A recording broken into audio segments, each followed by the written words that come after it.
It's a pleasure to be here at LLF in New York. I'm very sorry Razi couldn't be with us today, but delighted that all of you have turned out on this horrible rainy day where I might have stayed indoors if I had looked out of my window.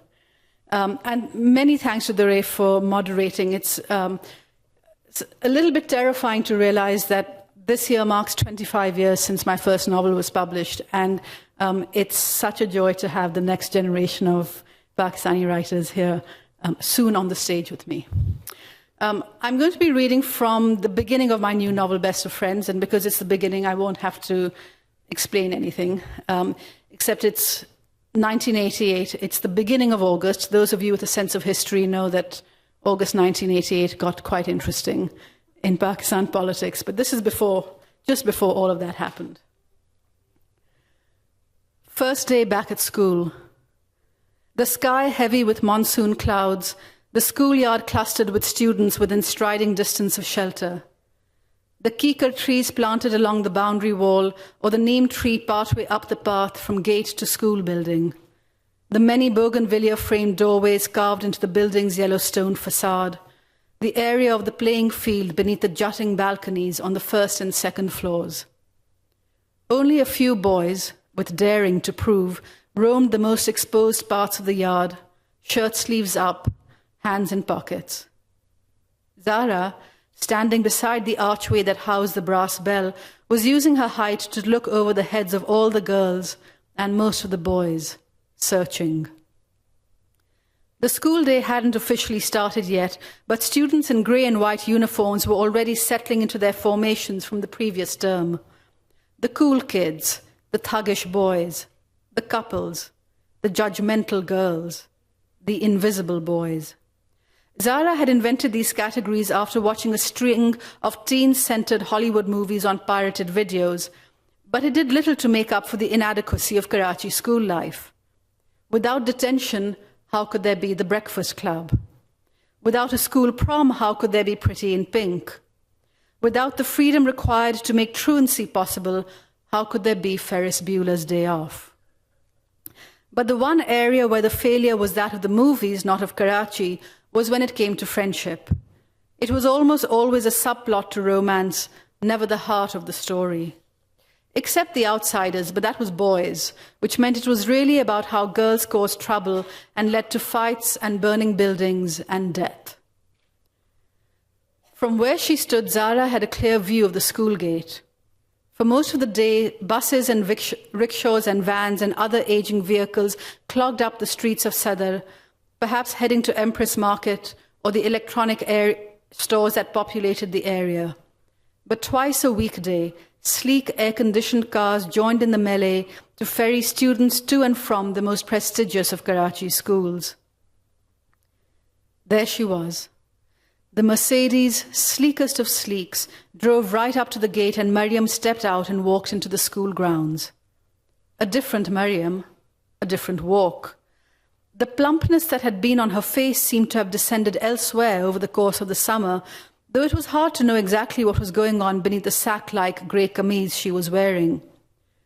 Mariam stopped to say something to one of the older boys, and as they were talking, she tugged at her kameez with what was clearly meant to be an absent-minded air. The fabric pulled taut over new breasts, a new waist.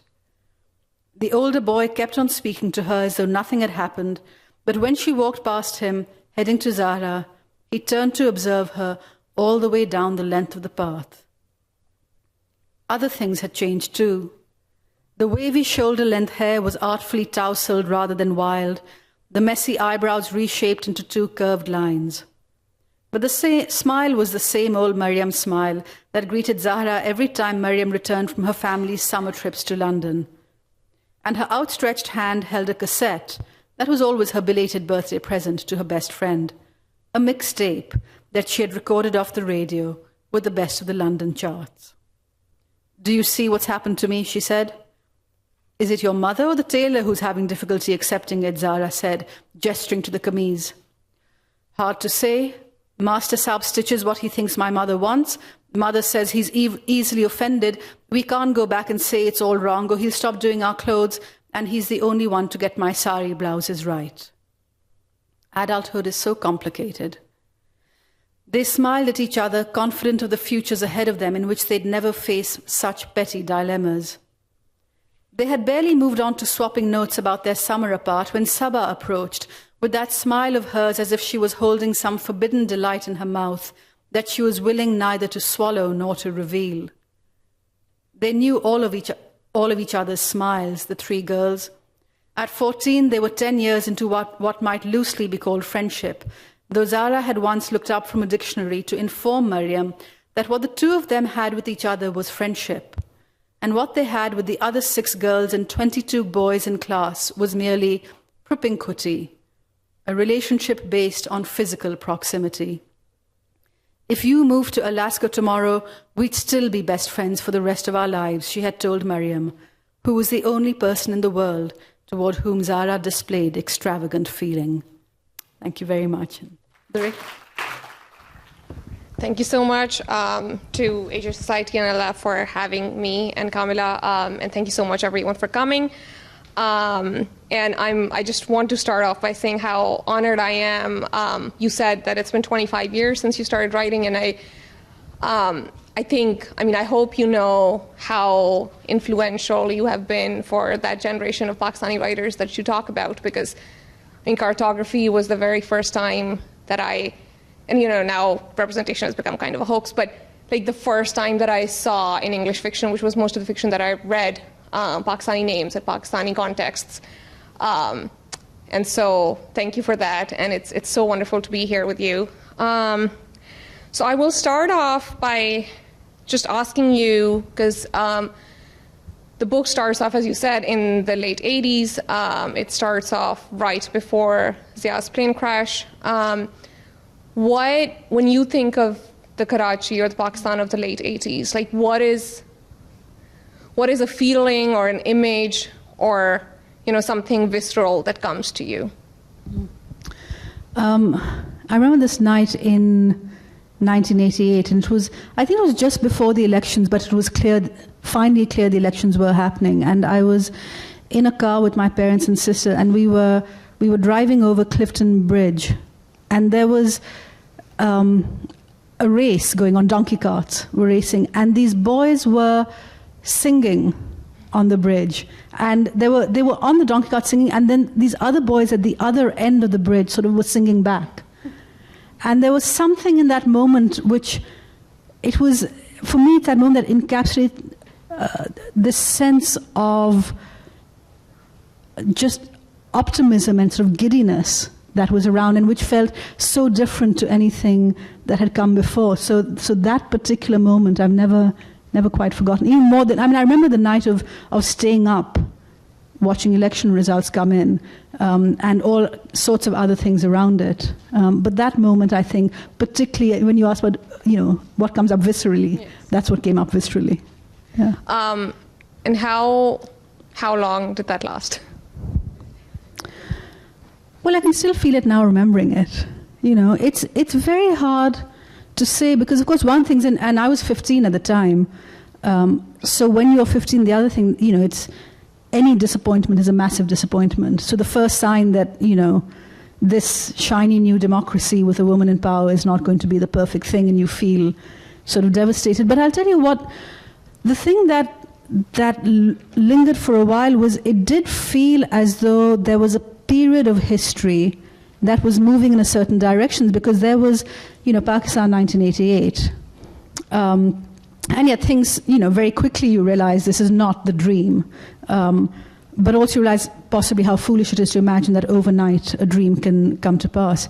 But in the next couple of years, you had 1989, there was the fall of the Berlin Wall, there was what looked to be the end of the Cold War, there was Mandela coming out of prison, the end of apartheid, and there was very much this feeling, I think, that for all there were hiccups, that history was moving in a particular direction, in a better direction. And I think of that quite a lot now, and I think it's possibly the reason why I've gone back to that era, is because, of course, the last few years, I think for many of us, in very different parts of the world, it feels the opposite. There are so many countries in the world where it feels as though history is moving in exactly the wrong direction.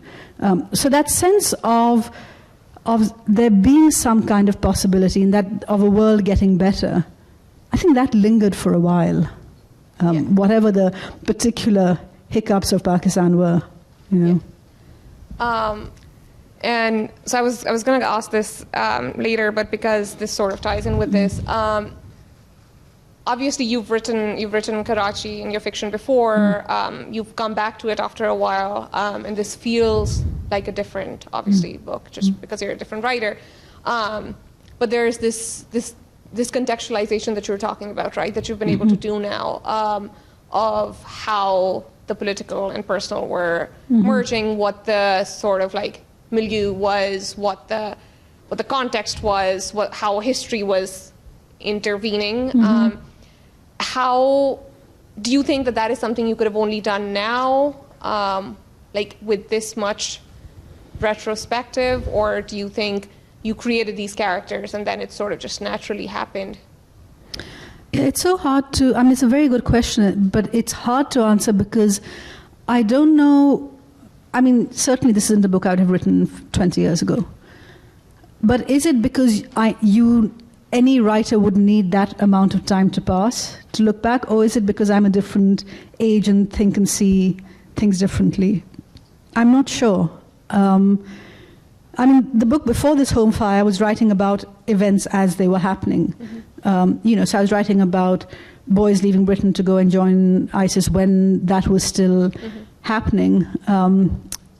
And it was the kind of book for which I didn't feel I needed critical distance. And in fact, that there was something in the immediacy that was very useful. So I think once you have 25 years, I think you will inevitably write it differently. That doesn't necessarily mean you write it better. I don't subscribe to the notion that fiction needs time,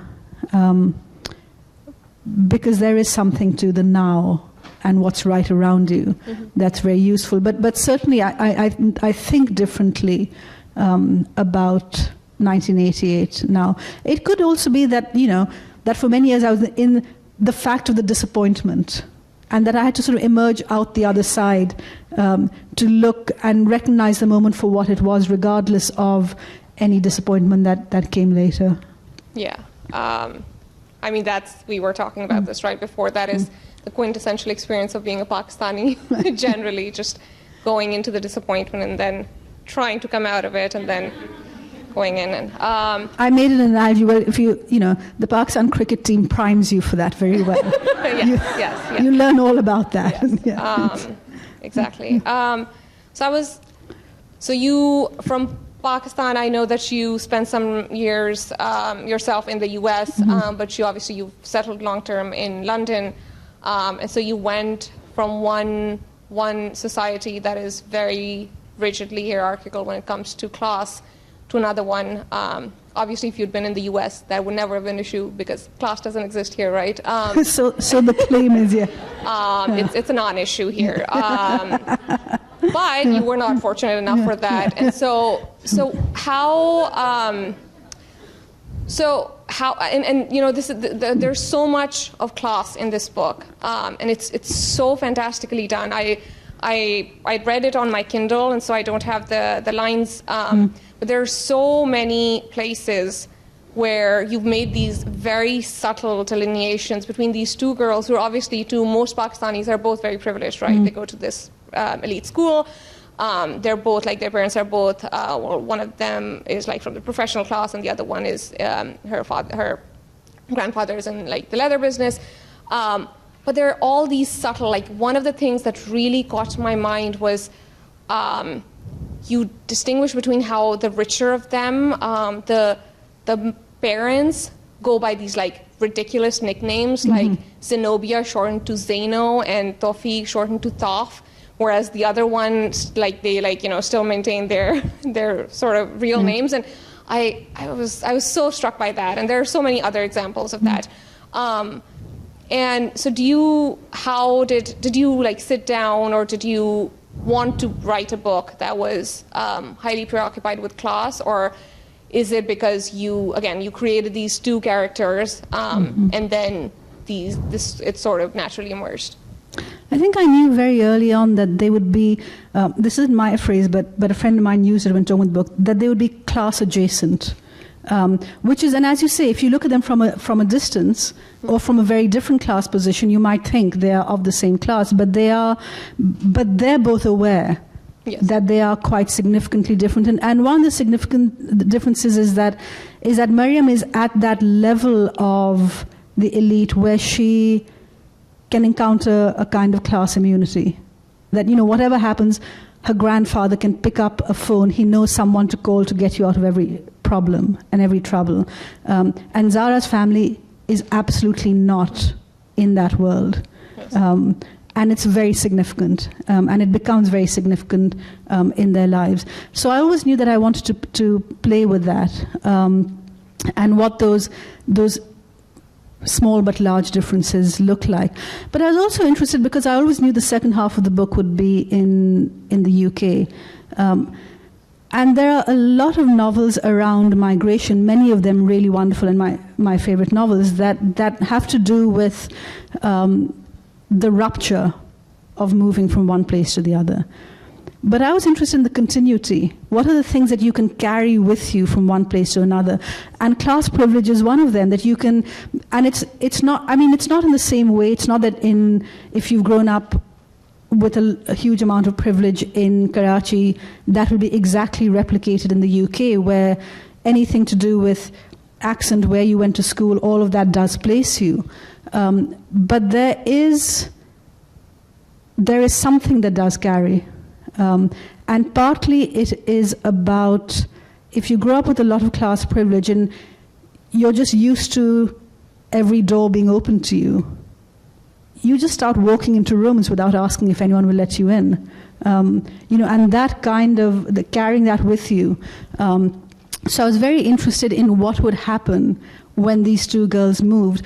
And of course, the other thing that Maryam, the well-connected of the two, has learned from her growing up in Karachi is how useful money can be in building those connections and helping you get things. And is delighted to discover the ways in which actually that also works in the UK. And Zara, the other one, learns that a lot of the difficulties that she was growing up and that her parents were involved with, that those difficulties exist in the UK as well. So this sense of, that moving from east to west should be this sort of huge dramatic change. And for them it's sort of, I recognize this, I didn't expect to. And I know how to recognize it, and I have a sense of how to respond to it. Yeah. No, that's why I found Maryam to be such a wonderfully infuriating person, almost especially after she moves to London, because you can see those instincts that have been built into her that, you can sort of like strong arm in any situation. Money talks wherever you go, all those, and those are so inbuilt, and it comes to her with such fluidity. Yeah. And even though I think you mentioned in a prior interview that Zara is also even in the UK, she's much more of an establishment figure than she thinks she is. She's a director for like a civil liberties center, but obviously she still has to get money from big donors and so on. And but I thought that was also brilliantly done. Who were you reading? I know you wrote this during the pandemic, right? So were there books or even other kind of media that influenced you while you were, I know you've shouted out to Karachi Twitter. Well, Karachi Twitter was useful just for things like, there's a scene in video shops. I realized I'd never read a really great I'm not saying I've written a great one, but I've never read a video shop scene, and it was such an important part of my growing up, and which video wala you went to, and then developing a relationship so that, you would be the person, they would pull the master print out from under the desk and say, this just came in.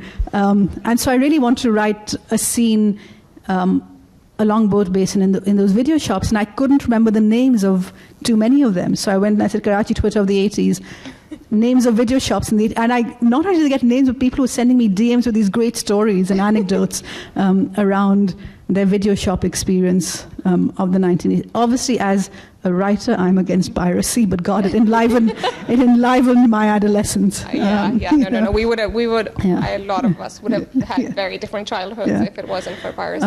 But I mean, I'd started writing the novel pre-pandemic, which I think was, because I know a lot of people found they couldn't write, and because I'd already started, I was in this world, I was able to just carry on. Influence is a funny thing.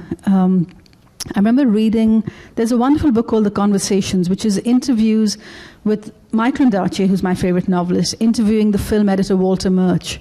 And there's one point in it when Walter Murch says, well, when you are starting off, you're sort of hyper-conscious of yourself in whatever art form, and you're really looking for influence in your, every new thing you're sort of absorbing, and every new, if you're a writer, it's a writer or an artist. He said, but there comes a point when, something on the back of a cereal box will be the thing that sets you off thinking. So I don't know. I mean, I think, it's a confluence of many things. I'm not sure there was a particular novel or series of movies. The news headlines were doing a lot for me. Particularly it was sort of this interesting moment because partly it's about the way money and connections are working at the level of government in the UK. And COVID was really a time when those stories were coming out because there was a fast track. There was fast track to do all kinds of things. And very quickly you found that the people who were being fast tracked were not the most competent. They just happened to know minister this or minister that. And so those stories were great. They were sort of fueling the novel as I was writing it.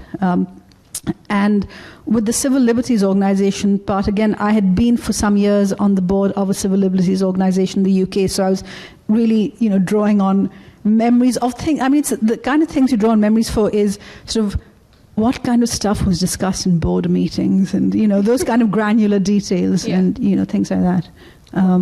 But I'm sure there are a million books. They're just so deep in that I don't know. Yeah.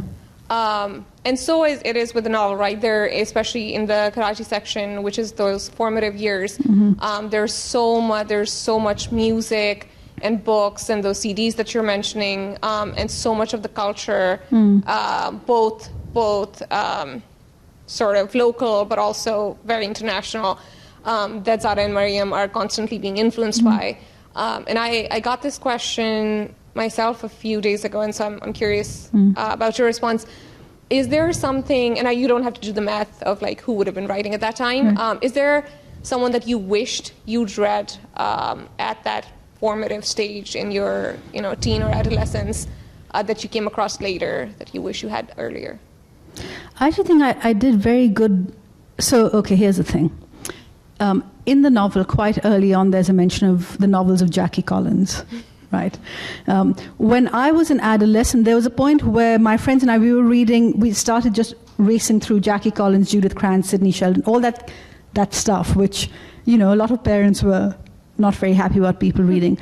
I learned many decades later that at the point I started to, pick up these books known as bonkbusters and words like that, the trashy novel, that my parents sort of looked at each other and said, what should we do? Because is it appropriate? And then, because they are very wise people, they decided you should never stop someone, or certainly they were never going to stop one of their children from reading anything she wanted to read. Because they didn't think that was a kind of relationship that should exist with books. So what happened instead was my mother, Kamila Shamsie, who of course had a great library of her own, started to suggest books to me as a kind of, well, here's an alternative and you might find this interesting. So at this point when I was 14, she was handing me Anita Desai and Kazuo Ishiguro and Atiya Hussain, who was her aunt, as it happens, and Peter Carey and all these other writers. And it was actually quite extraordinary because my childhood, all the books I was reading, whether it was Enid Blyton, it was C.S. Lewis or whatever, it was very far from any reality I knew. And so it seemed to me that books happened somewhere else, and particularly that they happened in England or to people who lived in England.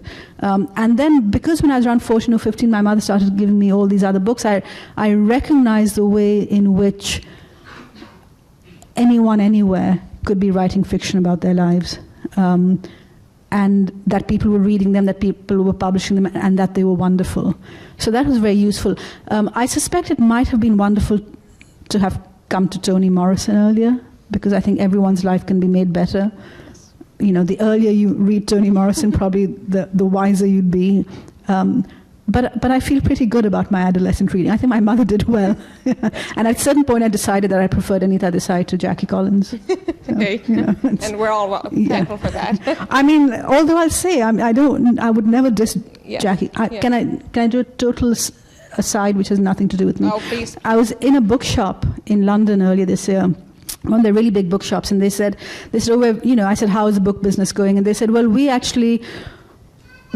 have all kinds of different customers, such as the Ministry of Defense. And I said, for what? And they said, submarines. Submarines have libraries because you don't have Wi-Fi in a submarine. there are no e-books. So the submarines, it's really important that the libraries are stocked. And I said, who do they want in their obviously I was hoping she'd say me. She did not. She said Jackie Collins. They love Jackie Collins in their UK submarines. There you go. Yeah. That's fantastic. Yeah. Wow, that's not something I've ever considered. So let's turn to cricket. Okay. Because we're already talking about that a little bit. Was there a cry of despair somewhere? I swear I heard a little moan somewhere in that audience. Who are you? So obviously it's a sport beloved by millions, but I don't know of a lot of writers who are as serious about cricket as they are about writing. Okay. Because I've followed you on Twitter for a while, and it's a passion, right? I'm quite fond of it. How did that? Obviously, besides just the obvious fact of like being in Pakistan, because there's a lot of cricket in this book as well. I think perhaps more than any other book. How did that interest come about? So there was a horrifying moment where I realized where the interest came. Well, it was because in the 80s in Pakistan, what were you going to do?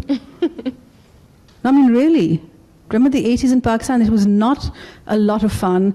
PTV, in the evenings you'd have some nice things, but it was a quite boring time, except when there was a test series on. It was being broadcast day after day from morning to evening. Your friends were talking about it, you were talking about it. And it was much later that Usman Samiuddin, the wonderful cricket writer, said it was a stated objective of the Zia government to get as much cricket transmitted as possible, because people were happy and indoors watching cricket, and they weren't feeling discontent and they weren't out in the streets. So the reason I love cricket is because of Zia-ul-Haq, I'm afraid to tell you, which is sort of horrifying. But there's another reason why it's so much in the book. Is I first started to think of this book because I was writing an essay on the history of the Pakistan women's cricket team. And it's online, you can find it. It's called Strong Arms, written by me. And that story started there are various places to start, but where I started was in December 1988. Because there were these two sisters, Shaiza and Shameen. They had been studying in London. They were in boarding school in London, and they played cricket, and they loved cricket. They'd first started playing on the streets in Karachi, which of course is rare for girls. But then went to boarding school and were very, very serious about it. And they were watching a women's World Cup match at Lord's and realized there was no Pakistan women's cricket team that was going to, and that was the only country for which they could qualify, because it was the only country of which they were nationals. And then Benazir got voted into power in December, and they thought, well, if the country can have a woman prime minister, it can have a women's cricket team. And the whole story starts then. And I was writing this article, and as I was writing it, I was describing what it felt like to be young in Karachi in December 1988, and I had this little sort of prickling down my spine. And I thought, why haven't I written about this in fiction? And so the novel really started, in some sense. The start, that idea formed the same time that I was doing this very long piece of journalism on women's cricket. So it just flooded in. Wow. So we also have Zia-ul-Haq to thank for Best of Friends. Yeah, let's thank women's cricket instead. Yes, definitely. So I know that you just did a semester at Princeton, and you went to college in the U.S. And you come here quite a lot. Are there when it comes to the literary culture of the two countries, are there very evident differences that you see between here and the UK? The UK, yeah. Yeah, I mean, the UK is small. Right.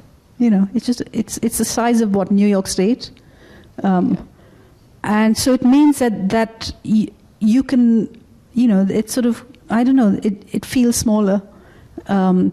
It feels also that you can know more people faster, I suppose.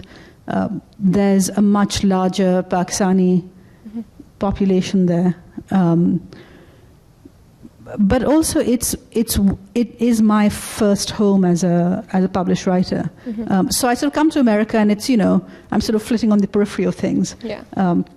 But I also think from conversations with a lot of writers here and there, it feels like there's a greater hyper competitiveness here among writers, which I think is less in the UK. I'm not sure why that should be the case, but. Maybe because there's a lot more money attached in America that you can vie for, and the UK that, you know, largely isn't the case. So you're usually complaining together. Yeah, no, that makes sense. And I think I will just ask one more question before, I don't know if we're good on time, before we open it up to a few audience questions. So I'm sure there's, you know, other aspiring Pakistani or not young writers in the audience. What have been your sort of, from what you can recall, your lowest and highest points, just emotionally or in terms of how you feel about your work during your publishing journey? I mean, the lowest is always going to be that moment when you're writing something you don't know if it's working, you know, which continues happening all the time. When I was working on Home Fire, quite early on, I sent an email to a friend who's also a writer, to Nadeem Aslam, and I said, I'm feeling very stuck. I'm writing, but it feels dead on the page. I don't know if this is going to come together. I'm not sure if the structure is the right one for it. I don't know if I'm doing what I need to breathe life. And I did this long paragraph of complaint. And he wrote back exactly the one sentence email I needed, which was, so you're writing a novel. You know, I mean, and it's always that. I mean, other things, you know, you get some bad reviews, it's not great, but it's also not the end of the world. Some books do better than other books. Also, after a while, it's quite useful. You have a sense of some will do better than you ever anticipated, great, and then other times, you know, they won't, and fine. I'm not fine, but fine, you know. That there's always another one. It's when you are feeling low about the writing itself, because then no one else can get you out that moment. And there's another friend of mine, the writer Andrew Miller, wonderful, wonderful writer. And I met him at some point when he had just been teaching creative writing class, and we were having dinner after. And he said, I feel like such a fraud because I'm going in and talking to these students. He said, but in my own writing life right now, I'm feeling very stuck and, you know, unsure, and I think this novel may not be working. It was a novel that went on to win major prizes, so he was wrong. But at that moment he was stuck, and he said, sometimes when I'm teaching, I think there's probably only one really useful thing to teach to younger writers, except there's no way to teach it. And that's how to live with panic. And actually, there's no way to teach it, but it probably does help if you have a friend who reminds you that panic comes, it happens, there are days when you feel stuck, that is also part of the process, and you just write your way through it. So that's low point. High point, the 10th of December 1997. Wow. I was in graduate school. I was peeling a potato for lunch. It was near the end of the semester, and the phone rang, and it was the agent that I had in London, who had this first novel of mine, In the City by the Sea, and she said, Granta Books wants to publish your novel. And then she said, they're not offering you a lot of money. And I said, and I meant it at the time, I said, I would pay them. And I hung up the phone, and there was just this moment, I'm standing alone in this small studio apartment in Northampton, Massachusetts, holding a half-peeled potato in my hand. And I felt like I was in a different world now, because now I was going to be a published writer. And then I did a ridiculous thing that I'm still a bit embarrassed by, which I had this potato, and I looked at it, kind of like Hamlet looking at the skull of Yorick. And I thought, this potato belonged to a life before I knew I was going to be published. And I threw it away. It was a perfectly good potato, but I threw it away because, now I needed a new potato. Yeah. And then I sort of, a week later I flew back to Karachi, and my parents and sister were at Jinnah airport just holding up these huge banners that said author, author. I was so embarrassed and delighted. So they've been wonderful. But that first moment of going from, I would like to be published one day, to this is really going to happen. Yeah. Yeah. Great. Well, on that wonderful note, I will turn it over to the audience. Grabbing the mic, since we're recording.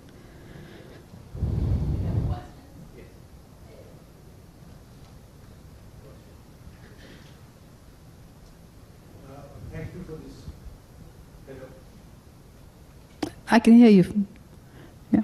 Without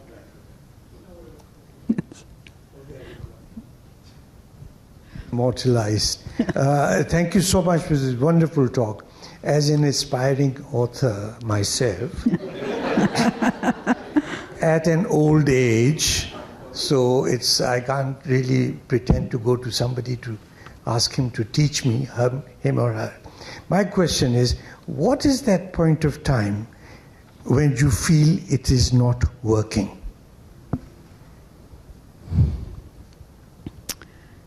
Well, it's many points of time. For me, it's often nearish the beginning. I'll start a novel, and the first few pages, you've been thinking in your head about them, and then you sort of get to a point where you think, have I set off correctly? I don't know. But it can be sometimes you just go down a wrong path, because I'm usually I don't, there's some people who really plan out their books in extensive detail, and I'm not that writer. I've done it once or twice, but often I don't. So I sort of start writing and see where things go for a while. And sometimes you just turn down the wrong path. And I remember the most, oh my God, what am I doing moment I had was when I was writing A God in Every Stone, which is actually my favorite of my novels. But I was thinking of it in one way, and it felt increasingly like I was wading through treacle trying to write it. And the treacle just got thicker and thicker, and it became harder to move. It felt almost physical, that sense. And I just realized that I had turned down the wrong path 30,000 words earlier. And so I deleted 30,000 words. And it was the most glorious moment, because, it doesn't matter how much work you need. I write and I rewrite, and sometimes a book will take 3 drafts, and sometimes it'll take 7 drafts. I don't care how many drafts it takes. As long as I can, with every draft, figure out a way to make it better the next time around. So when you're stuck and you figure out that breakthrough moment, even if that breakthrough moment means deleting 30,000 words, it's a huge relief. And then you can go back. But sometimes, I shouldn't have gone 30,000 words in the wrong direction before I realized it. Sometimes you can get very attached to a particular idea and not see when it isn't working on the page. Kamila, you are the creator of 8 great books, and I've read a few. What legacy, Sam over here, what legacy do you want to leave for the world as an author? I don't think in those terms. It is lovely when a writer like Dur will say, I grew up and I read your books and they meant something.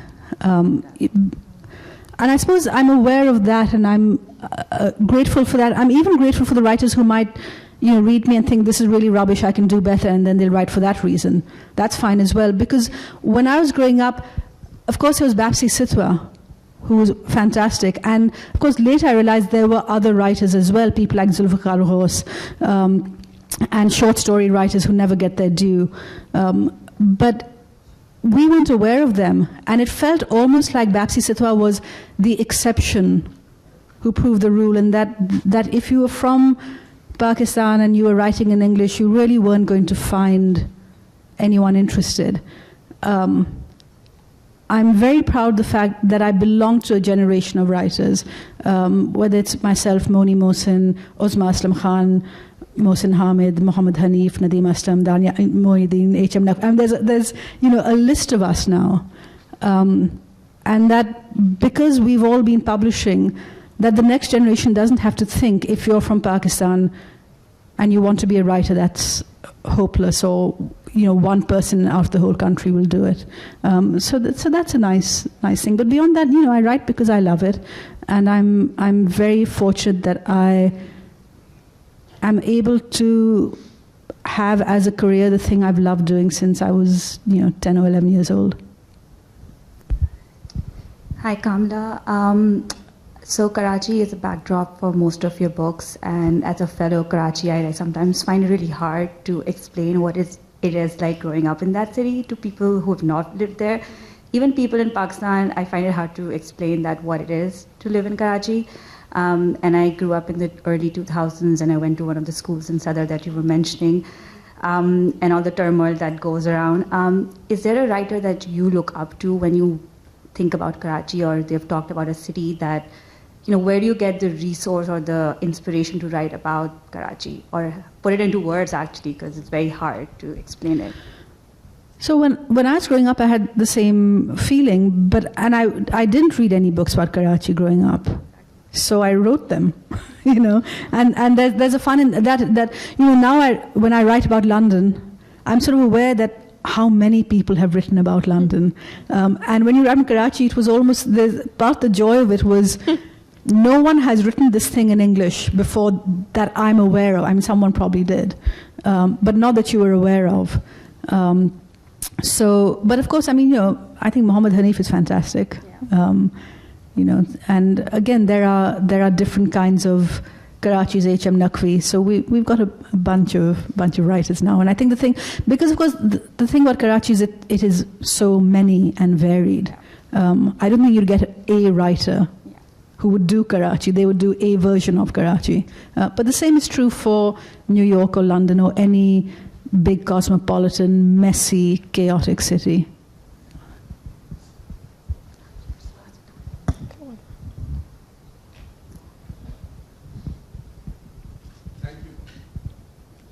Thank you very much, and thank you very much particularly for the essay on women's cricket in Pakistan. Broader question there, and delighted to see that you're doing both long essays, even as you do the novels. Would you assess a future for long essays in the broad context of writing, and where do you see your sort of balance between the two? And in some ways it's at the moment ideal, but I'm just curious to see, what you assess as the future of long essays and your role in that. Thank you. I mean, it's such an interesting thing, isn't it? A few years ago, there was this assumption that, we'll all want just bite-sized news now. And yet at the same time, people found out that the long read, the long essay, is more popular now, possibly now, than it's been before. I'm just a dabbler in it. The novel is the form that is my first love, and that I devote most of my energies to. But there is a pleasure in the long read, and in sort of, marshalling your thoughts over 3,000 to 5,000 to 7,000 words. And I love to read one as well, a good long essay. I think the future is very robust and healthy for it. My role will continue to be that of the occasional interloper, I think. Great. Well, thank you so much for the potato story and the rest of this wonderful conversation. It was a pleasure to be here with you. And thank you so much, everyone, for coming. Thank you very much.